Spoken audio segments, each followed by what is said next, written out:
Hello, hello. My name is Nicholas Lamar Soutter, and the blank screen beside me is. Oh, there she is. There she is. How are you, Karis? Oh, I'm oh, muted. you're muted. That wasn't my fault. That was Yeah, totally not my fault. that's okay. If I don't mess this up at the beginning somehow, it's not really in time, is it? Yeah, well, if we started on time too, and I was like ready early. I was ready early too, and then it's just like, nope, nope, not going to happen. I didn't. Well, I didn't want to scare people. You show up early and there's people freak out. It's like it's the end of the world. So, um, welcome back. Welcome everybody to on writing, which is just probably one of my favorite topics to talk about. I used to teach it, and I what can I say? I'm a writer. It's probably what I most identify as. YouTuber's a distant 3,000th. That's not quite true. But at any rate, thank you all for joining us. Karis, you actually you're a painter too. So this is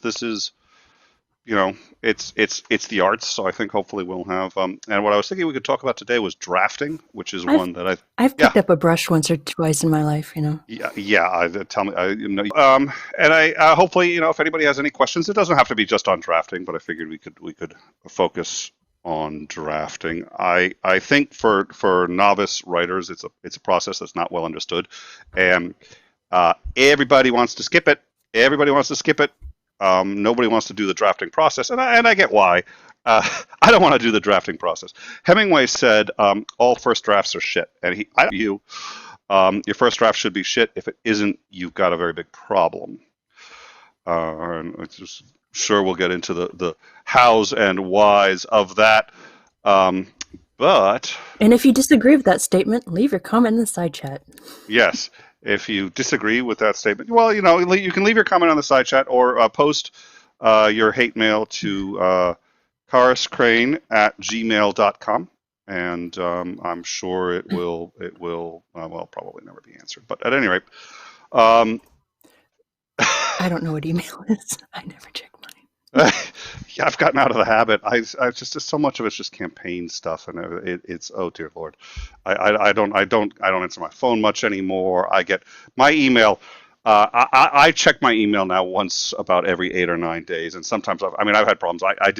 We had a video a while back, like 3 or 4 months ago, that just got a privacy notice. There was a minor privacy goof on it, and they sent me a notice and get back to us in 3 days. And I got the message like 10 days later. I was like, oh, the video's down. So um, I'm getting a report of bad lag, and oh, I may have an idea as to why. That's not no, that shouldn't be the problem. Let me look into it. The back end on from YouTube itself is reporting a good signal. Jake, yes, okay. A few people are reporting lag. I will look into it. So the drafting process. A lot of writers, what I find when I talk to a lot of writers, especially someone trying to write a book, they always say, I can't finish the book. I haven't been able to finish the book. And half of all writers I've ever encountered haven't finished their first book. And the reason for that usually is a failure to understand the drafting process. Now, I think we talked about this last time, which is writers have just a tremendous amount of insecurity, and imposter syndrome is rampant. I think through all people in the arts, but for writers in particular, because we don't have cards, and I've met published writers who are terrible. I've met unpublished writers who are spectacular. So it's very hard to have just a bar by which you can say this person's a writer.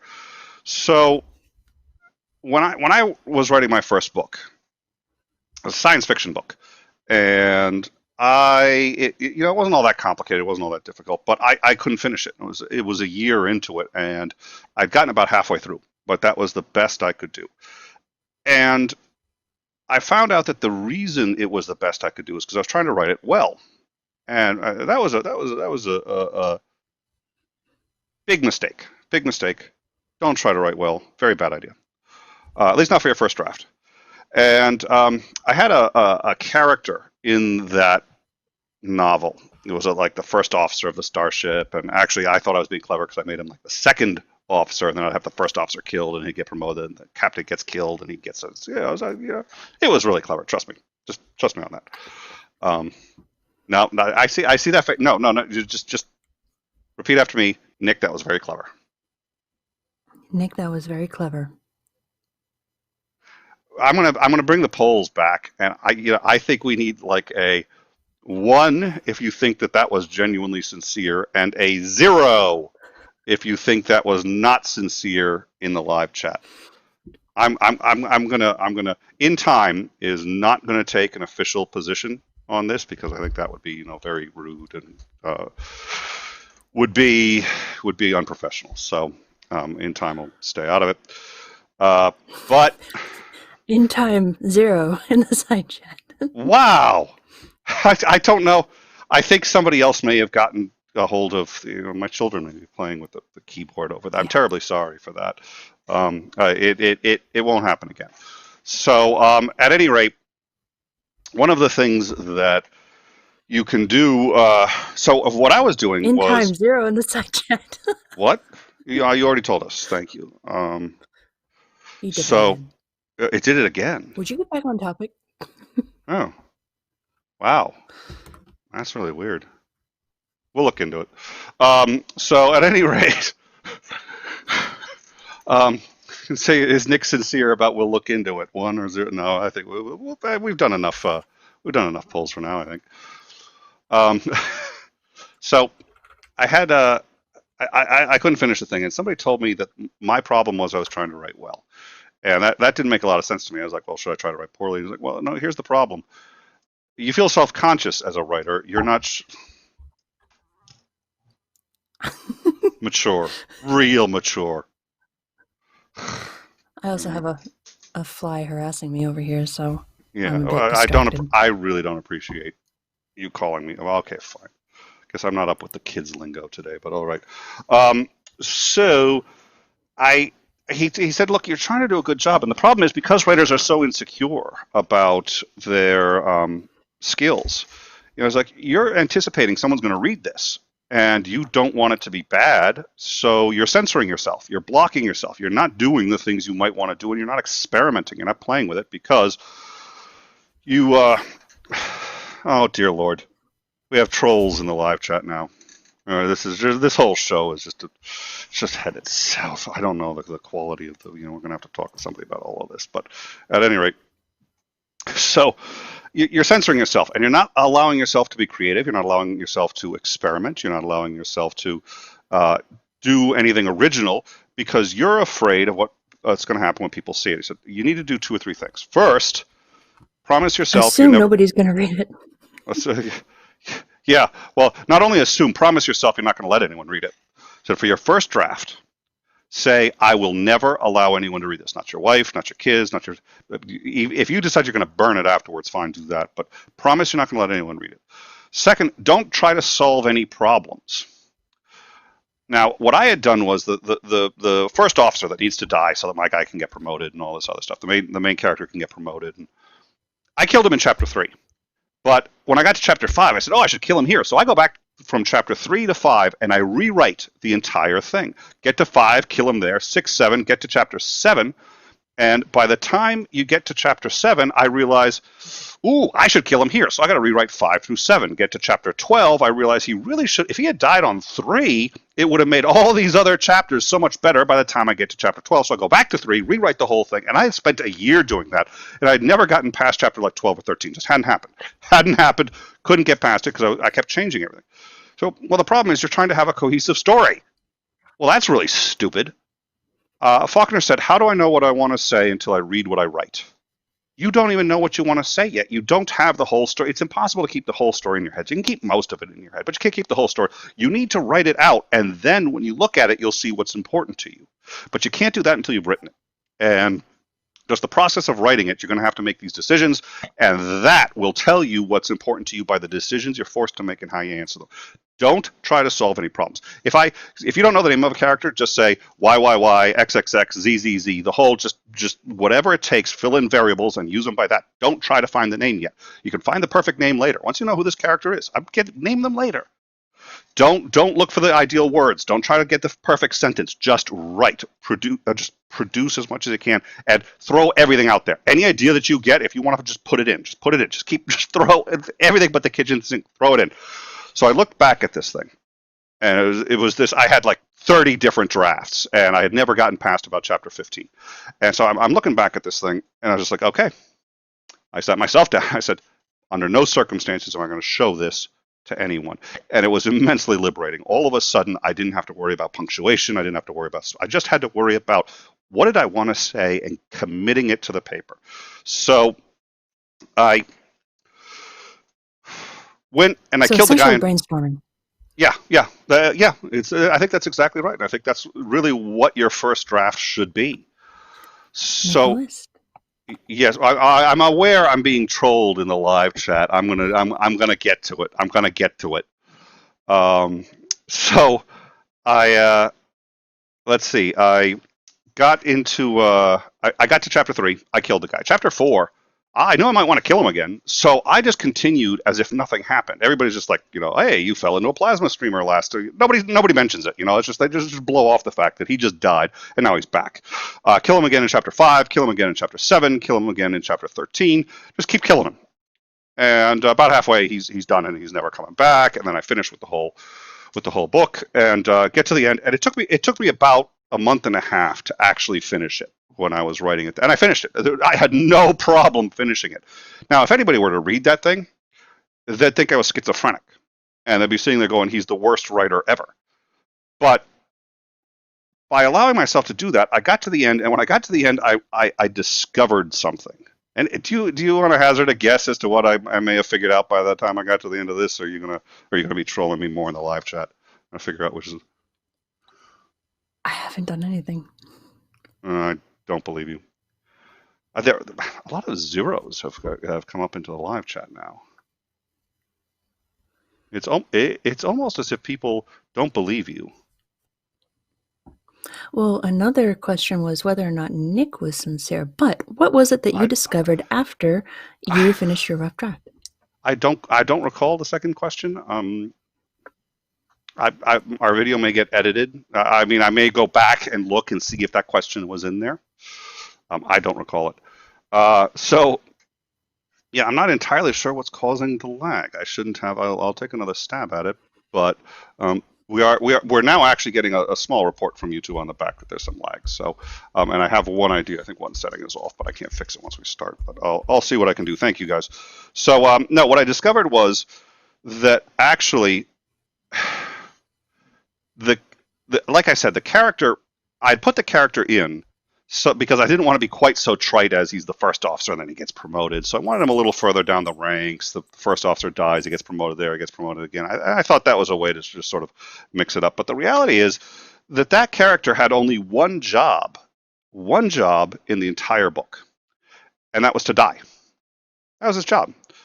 He had no backstory. I hadn't bothered really filling him out. I didn't understand him well because I didn't even like the guy because there was no point in liking the guy because he was just going to die. He was the Arnold Schwarzenegger buddy. Arnie sitting at a bar. Oh, you're retiring today. This is your last day as a police officer. And the guy goes out and then the guy gets killed. And I will avenge you. And it starts the whole just every Arnold Schwarzenegger movie, cop buddy movie. The partner dies in the beginning and then he's going to go avenge the guy. That's all this was. This was one of the most hollow two-dimensional characters I had ever made. And but I couldn't see that until I had finished the entire thing. So I think we don't think of brainstorming. I think in general as just we think of brainstorming as we sit down. It's just like a one-off thing. But if you're doing a draft, I think you're right. I think that was a really great observation about it being brainstorming. But it's brainstorming that lasts for months as you go through the entire book. But you have to do it. You have to do it. Everybody thinks there's only one human being in the history of the human race that I'm aware of that did not draft, and I'm including musicians. I'm including painting. I think can be different. So don't. I see that in you're gonna start. No, but musicians. Writers, people who make compositions that can benefit from the drafting process. The only human being who never drafted anything that was obvious was Wolfgang Amadeus Mozart. The reality is he drafted, but he could do it in his head, and he could keep a 4-hour symphony in his head, every note for every instrument in his head. And he did actually draft, but he didn't actually have to write anything down. So when he wrote it out, he could write an entire symphony, every note in the right spot, perfect, and be done with it. If you're Mozart, you don't need to draft. But if you're only as good or as small as Hemingway, or as talented as Hemingway, you need to draft, because he drafted, and everybody drafts. And when you understand what you can do with that process, it's a great benefit. Everybody hates it. Everybody wants to avoid it. I think once you get used to it, you can have actually a lot of fun with it. But I don't know. Does that make any sense, or have I just been all these zeros dropping in the? I can see you're just like you're just trying to cause trouble. No, it makes sense. All right. Well, I don't know if we have any questions from the live chat. I think there is some lag, so it'll take them 20 or 30 minutes to hear me asking if they've got any questions. But now, I mean, when you're painting, is there a similar thing in painting, do you think, to drafting? I mean, certainly, I mean, at least when you're painting, if you make a mistake, you can, cover it. But I'm just curious. It really depends on both the individual artist and the medium you're working with. Some mediums are inherently far more forgiving than others. At the moment, I'm thinking of acrylics. It's a lot easier to paint over a mistake with those. Naturally, once you become more adept with a medium, you can learn how to navigate around mess ups and stuff. But in short, yes, you can draft a painting. I do it digitally. I work out the composition and stuff digitally. And then basically, I guess, transcribe that onto a canvas and go from there. It was actually George Lucas. Others, oh yeah. Others have their own methods. Some do their own photography and work on their composition using their photography. Others work with sketches. So they're across the visual arts spectrum, I guess. Yeah, a lot of drafting occurs, for lack of a different word. But I've had paintings, no draft. I've got a few now. There was no pre-work. I've got some where quite a bit was involved beforehand. So it's dependent on artist, medium, and the individual painting. I hope that, and I know I'm just talking about painting here. Visual arts comes in many forms, so I apologize if I have caused anybody to feel left out. That was not my intent. Well, I think it was George Lucas who had this. It used to be considered like a wise expression, and now people are like, yeah, we noticed. George Lucas said a work is never completed; it is only abandoned. And I'm curious as to your now. I think most people would have rather that Star Wars was completed, but he decided to go back to it, which was a huge, But what are your thoughts on the no work is completed, it's only abandoned? I would disagree. You disagree? So you feel like you can look at something and say this is done, and you never feel this urge, this tug to go look at it again. It depends again on the individual piece that we're referencing. Some I do think I would consider some of mine perhaps unfinished and abandoned. It was either that or I would just never finish it. There are a couple that I do think are truly finished. I feel no tug to go touch this up or touch that up. Once again, it's quite variable amongst artists and their individual works, I think. And that's, of course, up for debate. I mean, that's only me. I am insanely jealous. I don't think there's anything I've ever written that I can't. I mean, it's like I every now and then, like a paper that I wrote or an essay or a short story that I wrote 10, 15 years ago, all of a sudden comes back in my head. It's like, oh, I should go back and fix this and fix that, and just I can't. It won't shut off. It won't shut off. Oh, it won't shut off. Well, I mean, there's something to be said about gaining skill over time and then looking back on the work that you had considered and declared finished for your skill set at that time. And now, since you have a new or improved set of skills, you can go back and see improvements that could be made to it kind of as the person you are now. So There's I an don't easy really know what solution. to do with that. No, there's an easy solution. There's a medication they have for that. It's called vodka. All right, Jake 4D. Now this has to be one of my favorite super chats. I think of probably at least in the last month and a half to 2 months. Jake 4D for $2. Chapter 3, Chapter 4, Chapter 5, Chapter 6, Chapter 7. Oh my God! Nick killed Kenny. Okay. That's yeah. I think that one's oh, dear Lord, that's a good one. Well, I think I don't know. I think it's interesting, and I like to group all the arts together, and there's certainly some things. I mean, they're all artistic. They're all the arts in some way or another. So, but there's also a lot of differences. I think in some ways, maybe for a writer, because you can always go back and tweak it, and if you make a change, there's no evidence of it. There's no, you go into a word processor, you change it, and then you republish it some different way. There's no tracking process. There's no, the story just is now this new thing. You're not painting over anything. You're not correcting.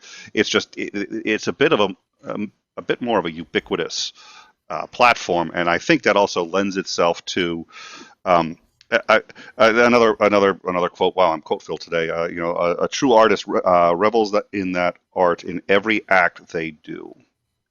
And I think No.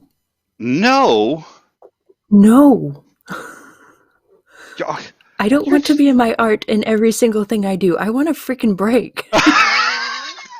Well, I agree, but Let me watch my Netflix and not have to worry about painting. I mean, come on. Okay, but when you're doing your Netflix, do you still like have an extra eye for the aesthetics that other people watching the same show may not? You're going to sit there and you're going to look at it and you're going to say, this is how I would paint it. This is how it. Oh, here's how it could have been improved. Other people's art, not mine. No. Okay, No. yeah, but this is a different quote. What I'm saying for this quote is they revel that art in everything they do. I'm always thinking about writing in one way or another, and when Did they say their art or just art in general? Well, that art expresses itself in some way or another in the things they do. I am very deliberate with language, and you'll hear me pause for a second. I'm sorry, what? Nothing, go ahead. Oh, by the way, side chat. David Thompson says something about the writer of The Water Thief needs to go finish the book. Well, the book is done. I'd like to do another edition of it. I'd also like to listen. I would like to do the Audible for that, or that has to. We have to do the Audible for that. The Water Thief, huh?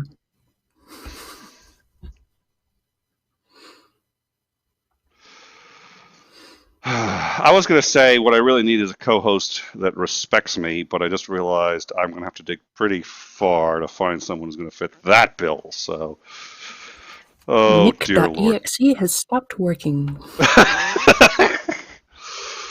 Yeah.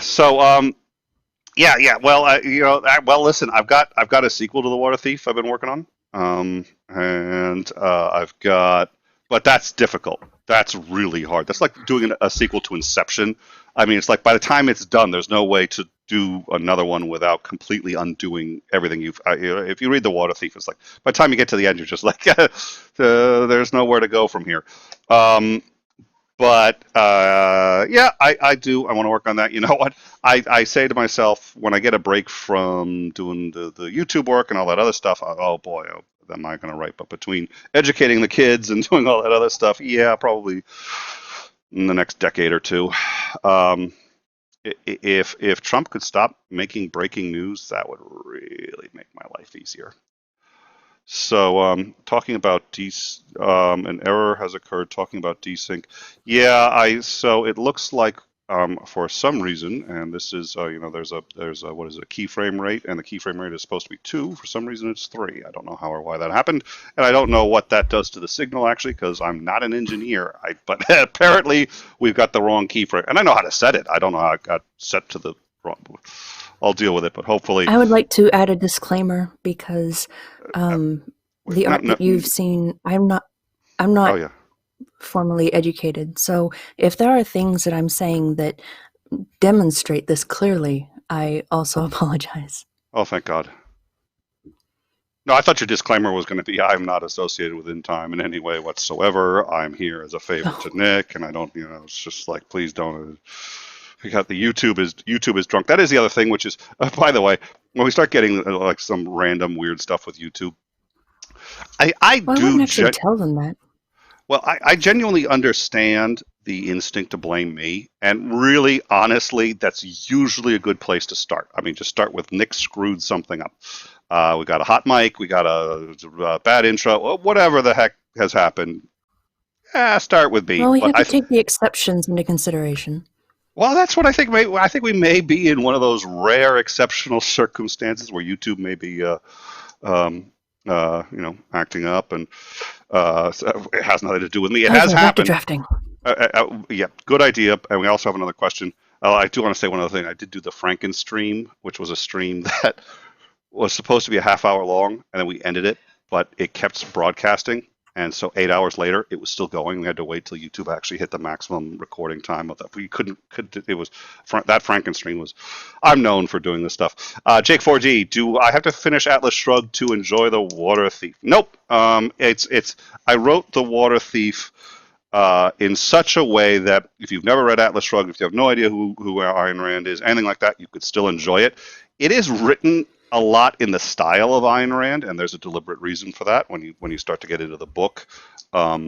So I did do that. And that may have also been a mistake because people are like, "Wow, the writing is kind of yeah." But if you read Atlas Shrugged, but you don't have to read Atlas Shrugged. If you've read it, if you've read the first couple of chapters, even you'll probably enjoy the Water Thief a bit more. You'll get some Easter eggs. You'll get all this other stuff. But no, it was explicitly done so that people who don't know anything about Ayn Rand will still enjoy the story, and I hope have a lot to think about. I'm very pleased that what the reviews said. It was Midwest Book Reviews, the one I usually reference, should be required reading for anyone who questions authority in the United States. That's a pretty good review from a really large national reviewer. And I think it's because the book is designed to, and look, it's written like Atlas Shrugged, so it's a lot of people talking about economics to each other. That's what Atlas Shrugged is. That's probably why you can't get through it. Hopefully, this has more of a plot that's faster paced and doesn't have a 40-page soliloquy at the end by a guy on economics, although it's pretty close.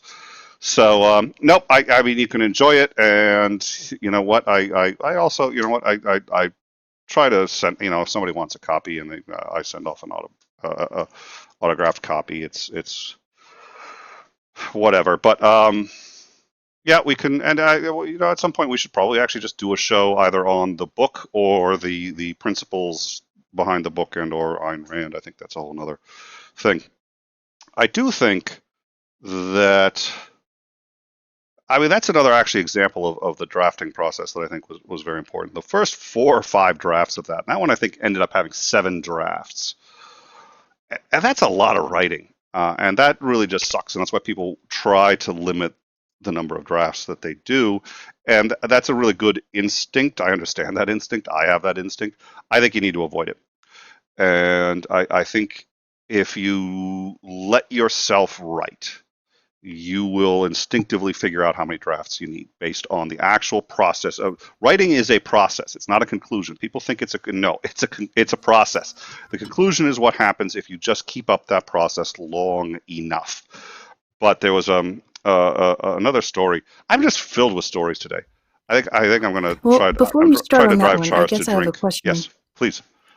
I have a when you talk about the sheer amount of writing that goes into making these multiple drafts, does speech to text come into play at all? And if it does, how much so? How much does it alleviate the burden?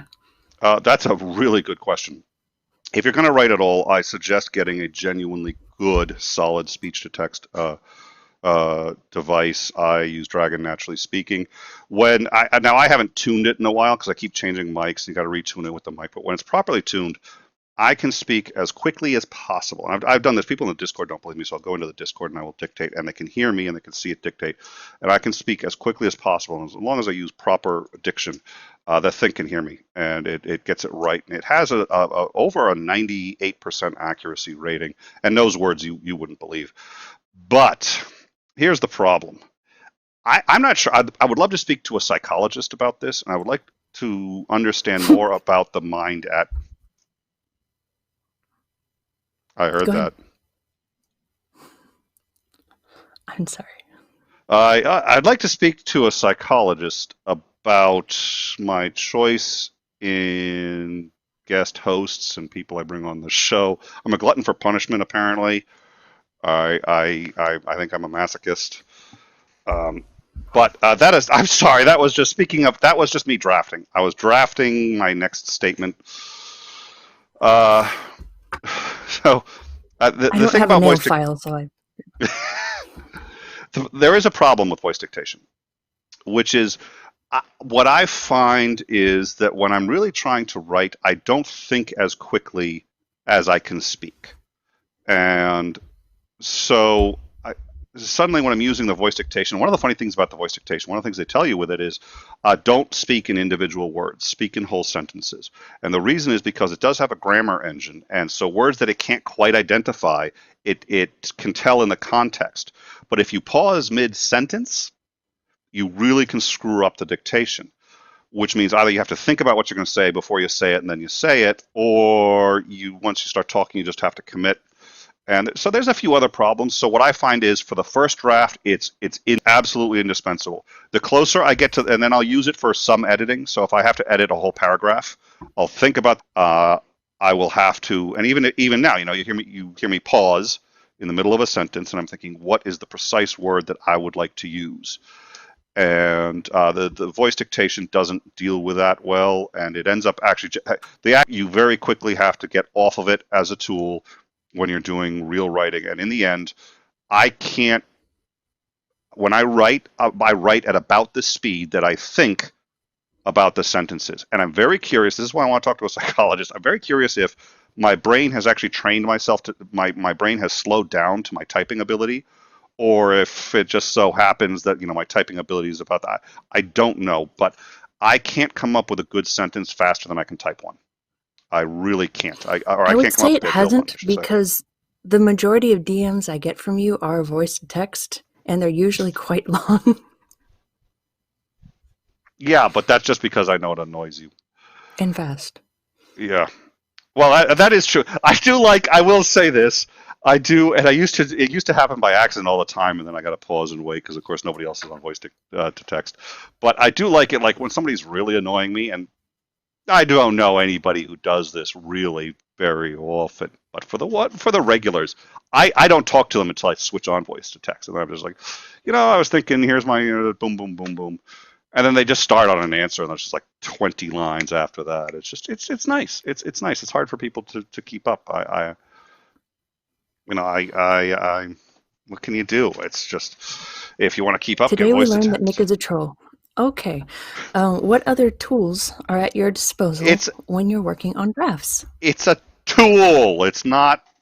It's just if it's okay. It's subject to abuse on occasion, I suppose. But, What I just said. What other tools do you use at your disposal? Wow, English. When you're drafting. I get this question a lot, actually, because it's and speaking of trolls too, because I was in a writer's forum and somebody said, I want software that'll help you write a book. So I was like, nothing will write a book for you. You just have to write it. And I was like, oh boy, we'll talk about a flame post. Everybody knows what they mean. There's a couple. Writer's Blocks is a great piece of software. I love Writer's Blocks. And writer's blocks, there was a whole series I did. It was called From Inside the Mirror. Writer's block is a Jesus, there's just one comment to the live chat. I'm sorry. Oh dear Lord. The writer's blocks is I love writer's blocks because one of the other problems is I there everybody I think composes a book differently. I can start with a scene anywhere in the book. The ideas come to me and then I flesh them out and I go in whatever direction I want to. But the From Inside the Mirror, the entire series started with one scene that happens late at night in a police cafeteria. That's it. It's a cafeteria in a police station. One scene happened there, and I have a 5 book series out of it. And I'm really quite proud of that series.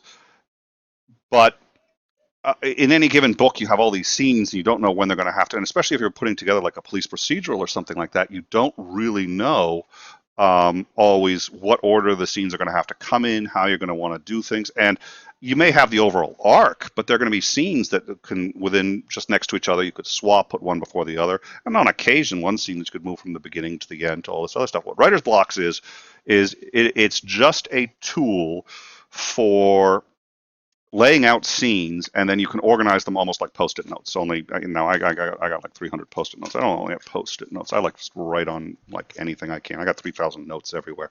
This is nice because it organizes them. You can actually put them up. You get a cork board. You put them up on your screen. You just move them, and you can instantly see the consequences of whatever it is that you're doing. So, writer's blocks is one that I really like. I'm not as huge a fan. I have done a little script writing, and I found that the software like there's two big ones, Final Draft, and it's not Scrivener, I don't think, but another one that do formatting for you. I think that's pretty useful. I do stay away from a lot of I mean, and maybe it's old school. People are trying to make software that can sort of prompt you with ideas and get you to. I've never found those successful.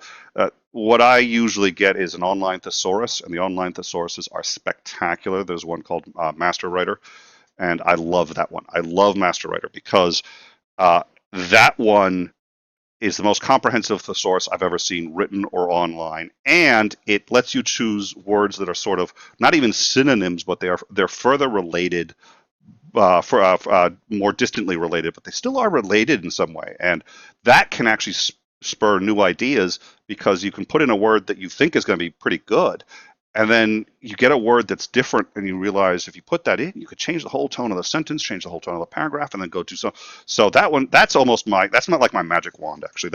It's amazing how much writing I have really improved just by using that. So a very good thesaurus really needs to be online.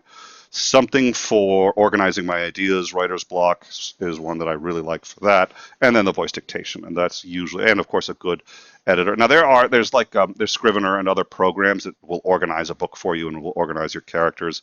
It may be that for me it just takes too long to learn them, and I haven't been using them correctly, but they always struck me as far more trouble than they're worth. There is some benefits to some of those over just a genuine text editor. And it's funny because I would have thought, what isn't a text editor just as good? No, actually, some of those softwares actually really do work well, but I've never been able to get into them. I think the other thing is too that it's a proprietary format, so if you end up not paying the license, all of a sudden you can't even access your own work. So I stay away from all that. I did have a question from somebody that that's more closely acquainted with me, and we were talking about writing, though, a different genre, and I had mentioned some tools that are at some writers' disposal, whether they're a thesaurus, like you had mentioned, or some use rhyming dictionaries, some use this or that. And his opinion was, that's cheating. I need to do it right off the top of my head, so it's purely from me. It's just my writing, and no cheats have been utilized. What would your response be to that line of thought? I like it. I've actually heard it before. It's rare, but it's not so rare that like I said, I ran a workshop for writers for 10 years. I've heard that before, actually. I really have.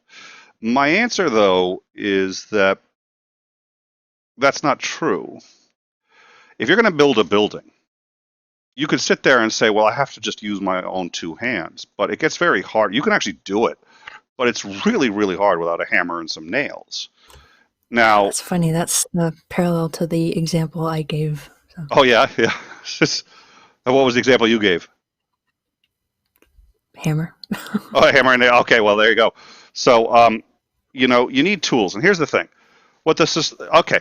Here's why the thesaurus isn't cheating, and cheating in writing is an interesting concept, and I'm more than happy to get into it, but it's a whole other thing. But it's not cheating, and here's why. Is the thesaurus going to pick the word for you, or are you going to pick the word? The thesaurus is giving you all these ideas, and the thesaurus has all these words. But by the way, also, if you don't know the definitions of the different words, because those words aren't the same, they're not the same. And if you pick the wrong word, you could end up saying something that's the exact opposite of what you want to say. So you already have All to it's have, doing is yeah, laying out the options for you. That's all it's doing. yes. And some of those options are going to be better than others. Your skill is going to come into play at which one you choose. And I did have a guy. I've had this happen, I think, only twice since I've been teaching writing. But I did the one I remember most was one guy who, for whatever reason, really thought that you could use any word in a thesaurus. So if you looked up a word and there were 10 or 15 words under it, you could pick one at random and it would be identical. And this really got him into Somebody who trouble did with this this. to What? very horrible effect. Yes, yes. Um, and because the definitions are going to be similar, but there's going to be connotation and denotation, which is close but different, and it's subtleties. And sometimes you can get into a lot of trouble if you pick out the wrong subtlety. I mean, So if you're trying to call somebody hot, don't call them hellish. that's a really good. I love that one. Yeah. Um, so um, yeah, I think that I no. There you go. Unless they are, That's a good then one. go ahead. Well, and so what? Even when you My use the dog is going insane, thesaurus, sorry. I'm sorry. What? Okay. My dog is in the background going insane. Oh, okay, okay. Well, I heard chains, and I was just like, I don't need to know what you Hmm. do in your private life. We'll try to, Speaking of hellish. So it's the Hound of the Baskervilles, but at any rate, um, so yeah, I think that's what you have to realize is it's still you, and there's no difference. I mean, there is a point at which it is different, but if you're already using a word processor, which I assume you're using, heck, if you're already using a pen, you're using tools. The thesaurus is a tool, and if you don't already know the definitions of those words in the thesaurus, the thesaurus is worthless to you. You can't use that tool properly because you don't have the skill set. You have to have already a base skill set just to use a thesaurus and to pick words. And then you're going to pick one based on all the thesaurus is doing is broadening your range of options. That's all it's doing. You still have to choose. So, writing isn't competitive in that sense. Writing isn't so. It doesn't really matter. You're not competing against somebody else and whoever can do it the rawest and the most close to. I mean, if you want to do a poetry slams and you want to just create, out there with just in real time and just have it be in the wind and then it's gone. There are people who think that that's what writing should be and or just composing, any kind of. I don't. I don't think it's that. I think you should be able to commit it to paper or to the word processor. And I think there's all sorts of tools like a keyboard that'll help you. And looking up words and looking up grammar. Somebody had to teach you the rules of grammar. You're using those, right? Somebody helped you. Somebody wrote that thesaurus so that it could be of help to you. No, I think that is a self-imposed handicap that not only hurts you, but hurts any audience that's going to enjoy what you're writing. Be a better writer and use all the tools available to you. Don't handicap yourself. That's my view. So Hellish works for Mr. Tony. Not Tony, sorry, Mr. Titan. I keep confusing him for Tony. Oh dear Lord. All right. So now, was there another? I think there had been a question earlier that I was going to answer. Let's see. We were talking about sequels. We were talking about The Water Thief, a sequel to that. I don't know. I mean, the other thing is, I think I've mentioned this before. Somebody had asked what makes a writer, And I said it's just if you could do 10 minutes a day of writing for 360 to 365 days out of a year, I think you're a writer. Most people can't do it. It's really hard, 10 minutes a day every day, even on the bad days, even on the, just.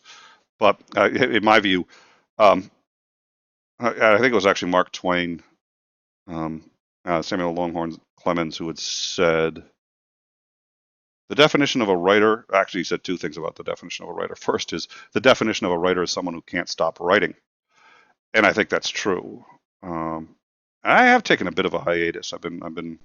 I still write and I still keep the skills sharp, but they're not where they used to be. So the definition of a writer is someone who can't stop writing. It's also the definition of a writer is somebody who writes poorly. I think that's true too, but that's neither here nor there. Yeah, all right. It never said anything about the quality of writer. It just said writer. Yeah, it's just well, I think Hemingway was very self-conscious about his writing. He thought he was a terrible writer, and I think the better you get, there was a great scene in Good Will Hunting, which is, for those of you who don't know, I think I always think everybody knows. Do you know what Good Will Hunting is? Do you ever see that? Mm-hmm.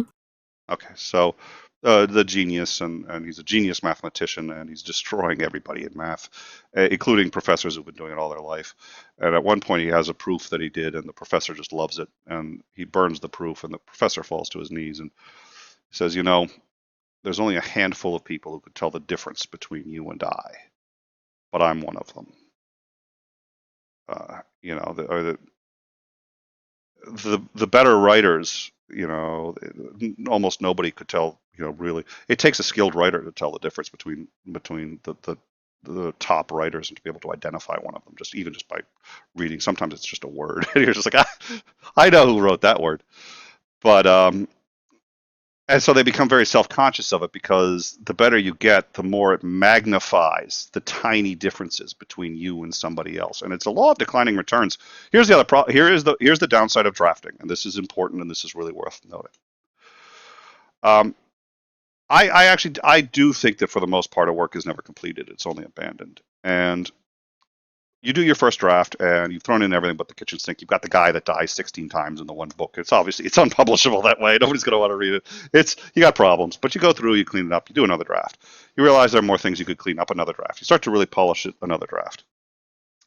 Every time you do a draft, you're drastically reducing how much you improve it by. The improvement from your first draft to your second is going to be huge. It's going to be huge. Your improvement from a 16th draft to a 17th, very few people will be able to actually tell the difference between the two. And there are some people who, and this is it, it becomes like a drug, because sometimes I'm sorry, you can't stop. Here I am, I'll be drafting, just like, no, I got to do it better. I got to do it better. And that often is the difference between the people who end up doing it exceptionally well and the people who end up doing it only pretty well. It's also the difference between the people who have a life and the people who end up in a padded room with coat and all that other stuff. But there are two questions in the side chat that I think kind of go hand in hand a little bit.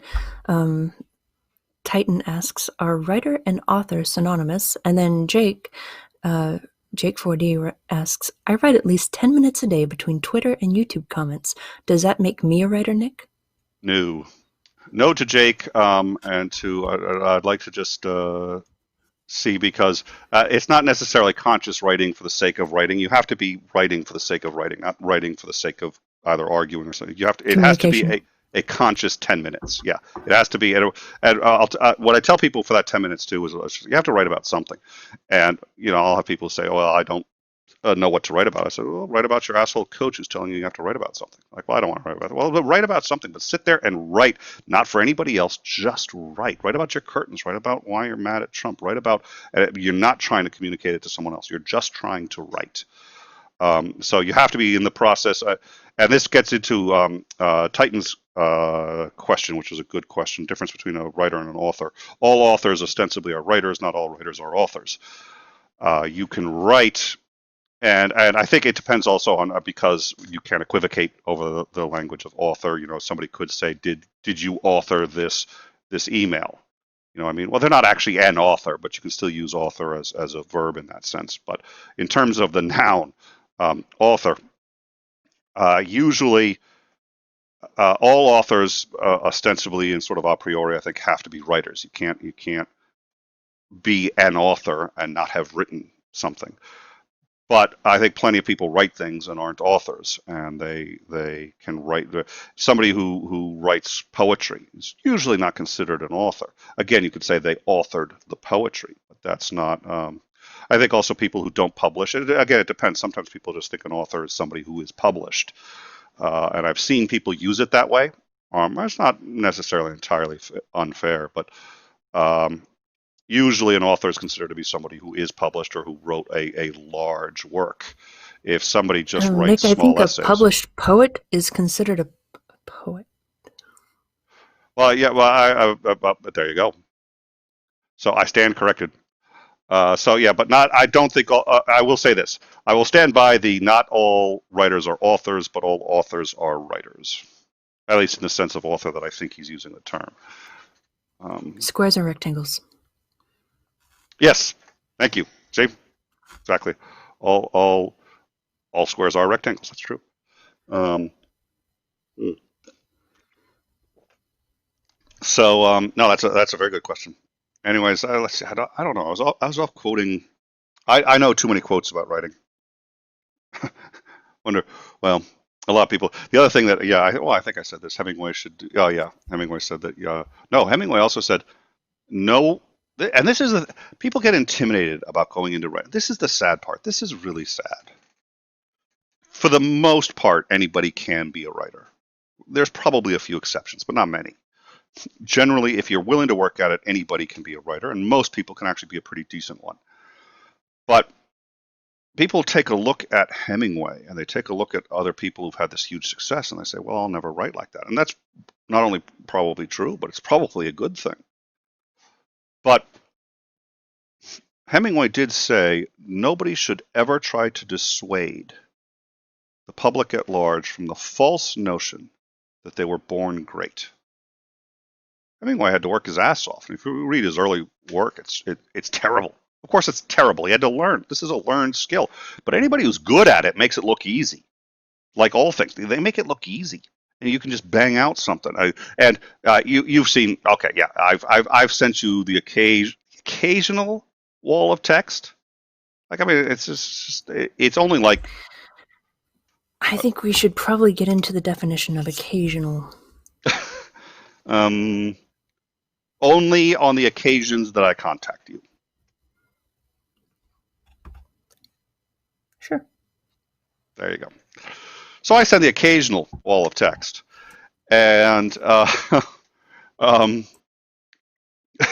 have a lot of ideas. They have to go out. I'm a verbal processor. So let's see. Where was I going with that? I don't even remember. Just call me Notepad. Yeah. So I'm not. There are people who sit there, and I get shit for it all the time. They're like, "Well, gee, Nick, I thought writers are supposed to be concise." Yeah, well, okay. Twain said, "Excuse me for the length of this letter, but I didn't have time to write you a short one." I don't. I'm not. Most of the time, yeah, I'm just communicating. It's like when I'm writing, usually you know it. But no, most of the time it's like, it's because the thing is, usually the people I'm talking to, I just don't care about their opinion enough to sit and take the time. There is a comment in the side chat by Tony Designs. Oh, dear he Lord, says the creative act should never be intimidating. Sharing it can be. I think my disagreement with that is that if you're working on a big enough project, anything can seem intimidating, daunting. I'll use my painting as an example, even though it's not art in written form. Yeah, sharing it's intimidating, but sometimes creating it is just as much so, because I have so many layers I'm working on. The composition may need to be tweaked, and I'm not sure how to tweak it, and it can be anxiety inducing. And maybe you might say it should never be intimidating. And I think most people would agree nothing should be intimidating. But it is. It can be. Well, I think that's an interesting observation. Actually, I just realized I got the Twain quote wrong. What Twain had said was, yeah, a writer is by definition a writer is somebody who has great difficulty writing, and I think that's an interesting observation. I think any artist cares about the final product. And if you care about the final product, and most artists, not all, but most artists really do want to explore and expand their skill set. So they're going to be constantly pushing into new areas and trying to do new things.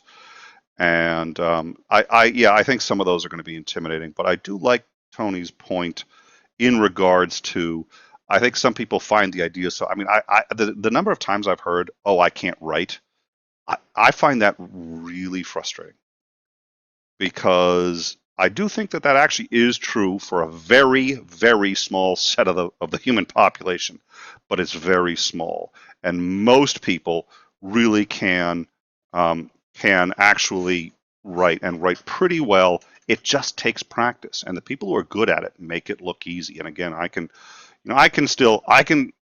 write a. There is the law of declining returns. If I'm trying to write really, really well, it takes me a long time just to write a sentence or two if I'm trying to write really well.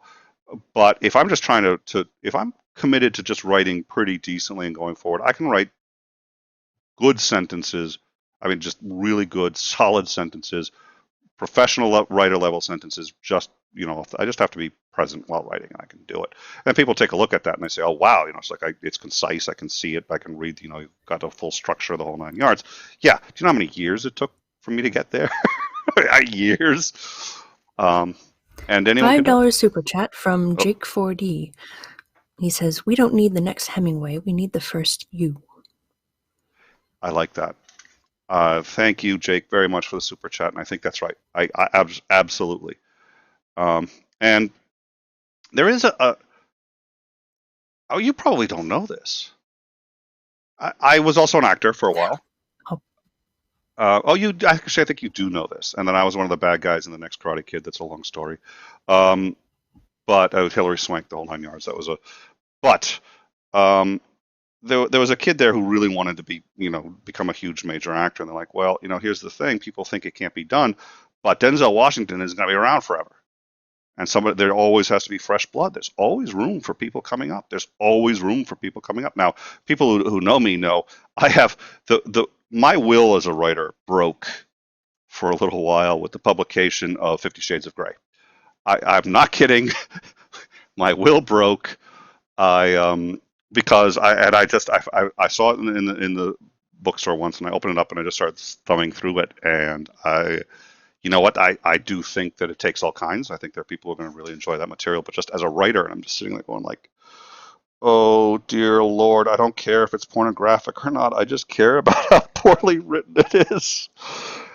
And you might find yeah. this interesting. There is actually a museum of bad art. Oh really? I think Look it I've up sometime. Well, and there is also there is an annual writing contest to write the worst opening possible, and they do it every year. And so you have to write an opening, and people start with those a dark and stormy night, but the really creative ones. Oh Jesus, I don't know. This is depressing though.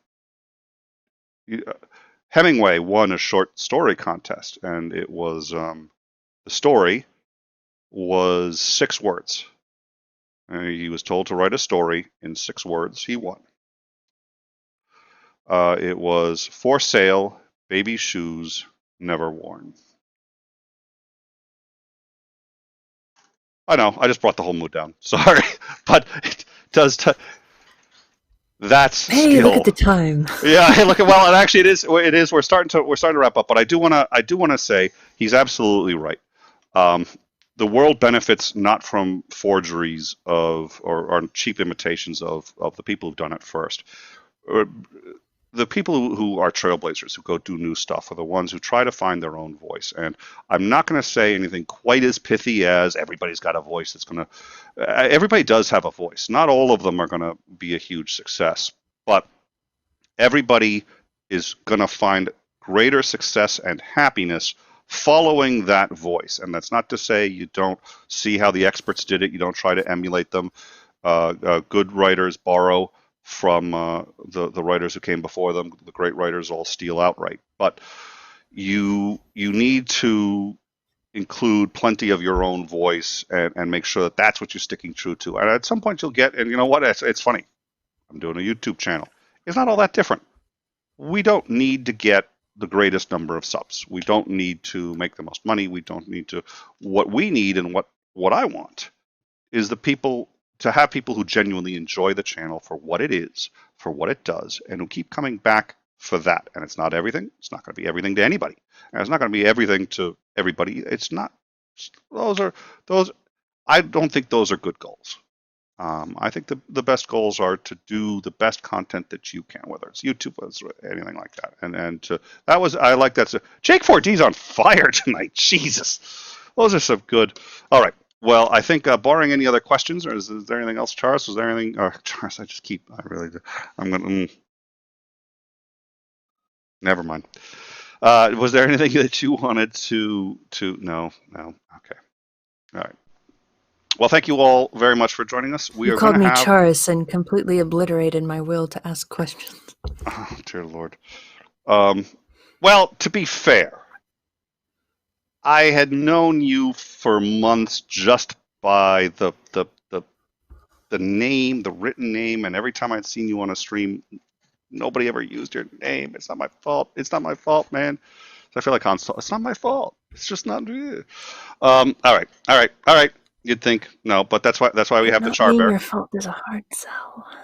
Yeah, well, that's why we have the Char Bear in the Discord. We have a Char Bear, and so thank you very much for joining us. I genuinely appreciate it when you come by. Thank you all to everyone in the chat. Thank you for the super chats. We have a Discord. I'm going to try to pop into the Discord for a little bit, but we have another show in about an hour and 15 minutes. We're going to do a news update. We haven't done one in a while, so that's going to be overtime. It'll be on this channel, but it's going to be overtime. And we are going to cover Donald Trump and what now appears to be an organized attempt to invalidate the election, and plans on how to do so if he loses. They are legit plans, and it's I think it's a little scary. Plus the riots, the more shootings, and all this other stuff. But that's all for overtime. That will be in about an hour and 15 minutes. Thank you all for joining us, and I look forward to catching up with you guys soon.